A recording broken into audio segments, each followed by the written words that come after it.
Hi dears, welcome to our channel. இந்த வீடியோவில் நம்ம என்ன பார்க்க போகிறோன்னா, டேஸ்டியான மீன் குழம்பு வீட்டில் எப்படி செய்யலான்றதை பார்த்துடலாமா? வாங்க வீடியோக்குள்ளே போகலாம். மீன் குழம்பு செய்ய தேவையான பொருள்: 1 கப் சின்ன வெங்காயம், 1/2 கப் பூண்டு, 3 பழுத்த தக்காளி, 1/2 கப் தேங்காய், சின்ன துண்டு இஞ்சி, கொத்தமல்லி, கருவேப்பிலை. ஃபஸ்ட்டு ஒரு கடாயை அடுப்பில் வச்சு 2 டீஸ்பூன் எண்ணெய் ஊற்றிக்கலாம். எண்ணெய் காஞ்ச பிறகு ஒவ்வொரு பொருளும் அதில் ஆட் பண்ணிக்கலாம். வெங்காயம், பூண்டு, தக்காளி, இஞ்சி, தேங்காய் அதெல்லாம் ஆட் பண்ணி நல்லா 5 to 10 மினிட்ஸ் நல்லா வதக்கணும். நல்லா வதக்கி எடுக்கும்போது பொன்னிறமாக நல்லா வதங்கி வரும். அதை ஒரு மிக்ஸி ஜாருக்கு மாற்றி அது கூட 5 டீஸ்பூன் மீன் குழம்பு மசாலா சேர்த்துக்கலாம். இதை அரைச்சி எடுத்துக்கலாம்.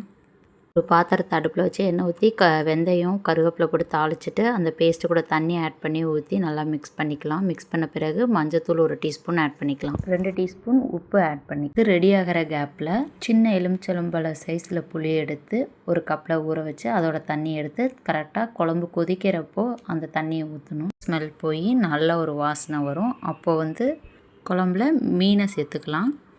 மீனை சேர்த்த பிறகு 3 to 5 மினிட்ஸ் வரையிலும் தான் அடுப்பில் வச்சுருக்கணும். அதுக்கு மேலே வச்சுருக்கக்கூடாது. ஈஸியாக கொத்தமல்லி தழை தூவி இறக்கிடலாம். சுவையான மீன் குழம்பு தயார்.